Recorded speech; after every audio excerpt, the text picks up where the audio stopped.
Fridge খুলে কি বের করছি সেটাই তো জানতে চান। হ্যালো, আসসালামু আলাইকুম, কেমন আছেন বন্ধুরা? তো আজকে ফ্রিজ খুলে কি বের করলাম আর কি রান্না করবো সেটা জানতে হলে পুরো ভিডিওটা অবশ্যই দেখতে হবে। আর এই যে ফ্রিজ খুলে আমি ইলিশ মাছ আর দুধ বের করে নিলাম। যেহেতু আমার মা নাই, আমার নিজেরই সব কিছু করতে হয়। মায়ের শূন্যতা তখনই বোঝা যায় যখন একা থাকি। তো এখন তো একা, আর আমি মায়ের শূন্যতা সেই অনুভব করতেছি, কারণ আমার একাই সব কাজ করতে হয়। আর কাজ করতে গেলে শুধু মায়ের কথা মনে পড়ে। মা থাকলে অবশ্যই মাই এই কাজগুলো করে দিত, কিন্তু সেই কাজগুলো এখন আমার একাই করতে হয় আর আমার এক হাতেই সব কাজ সারতে হয়। যাই হোক, ভাত চড়িয়ে দিয়েছি আর এদিকে মাছটাও ধুয়ে নিলাম। মাছটা ধুয়ে কেটে নেব। বৈশাখ মাস আসে আর ইলিশ মাছ খাবো না তা কি হয়?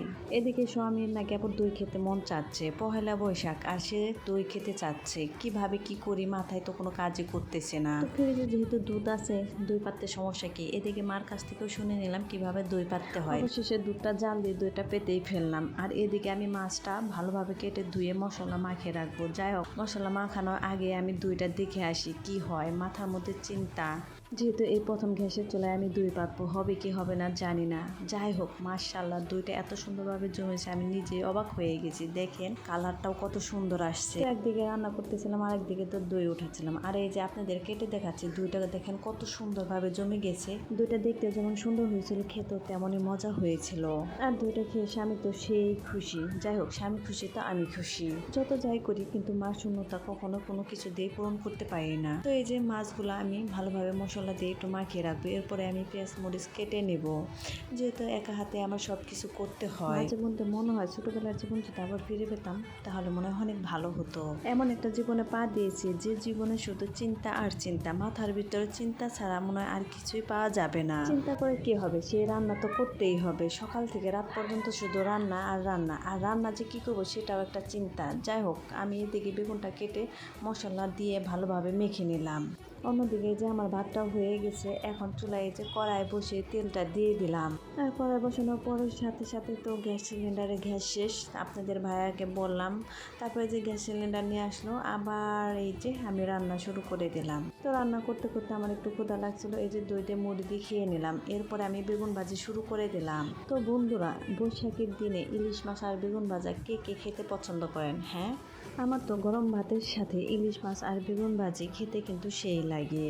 যাই হোক বন্ধুরা, আজকে এই বৈশাখীর দিনে কে কোথায় বেড়াতে গিয়েছেন তারা অবশ্যই কমেন্টে জানাবেন। আমি কিন্তু রান্নাঘরে রান্না করতেছি, কোথাও বেড়াতে যাইনি। এই যে আমি কথা বলতেছি আর বলতেছি, আর এইদিকে দেখেন আমার বেগুন ভাজিটা হয়ে গেছে আর আমার বেগুন ভাজির কালারটা কত সুন্দর আসছে। যাই হোক, এরপর আমি এই যে কড়াইতে সরিষার তেল দিয়ে এখন আমি ইলিশ মাছ ভাজি করব। আর দেখেন এই যে ইলিশ মাছগুলো আমি দিয়ে দিলাম।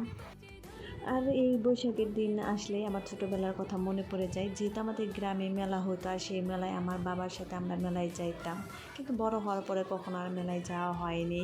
তো এখন মনে হয় ছোটোবেলায় সেই দিনগুলোই ভালো ছিল।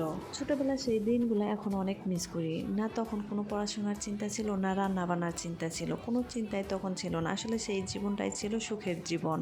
আর এখন যদি সেই জীবনটা ফিরে পেতাম, ইস কতই না ভালো হতো। আর এখন এমন জীবন পেয়েছি যে জীবনে শুধু শ্বশুর শাশুড়ি এবং স্বামীকে খুশি করতে নিজের জীবনটা পারি করতে হয়। আর এদিকে দেখেন আমার এই যে ইলিশ মাছ রান্না হয়ে গেছে, কালারটা কত সুন্দর আসছে, দেখতেও কিন্তু মাশাআল্লাহ সেই হয়েছে। আর এদিকে যে গরম ভাতের সাথে বেগুন ভাজি, ইলিশ মাছ এবং কবুতরের মাংস নিয়ে আমি বসে গেলাম খেতে। গরম গরম ভাতের সাথে ইলিশ মাছ খেতে কিন্তু সেই লাগে। তো বন্ধুরা, আমার ভিডিওটা কেমন হয়েছে, কেমন লাগলো আপনাদের কাছে অবশ্যই কমেন্টে জানাবেন। আশা করি সবাই ভালো থাকবেন। বাই।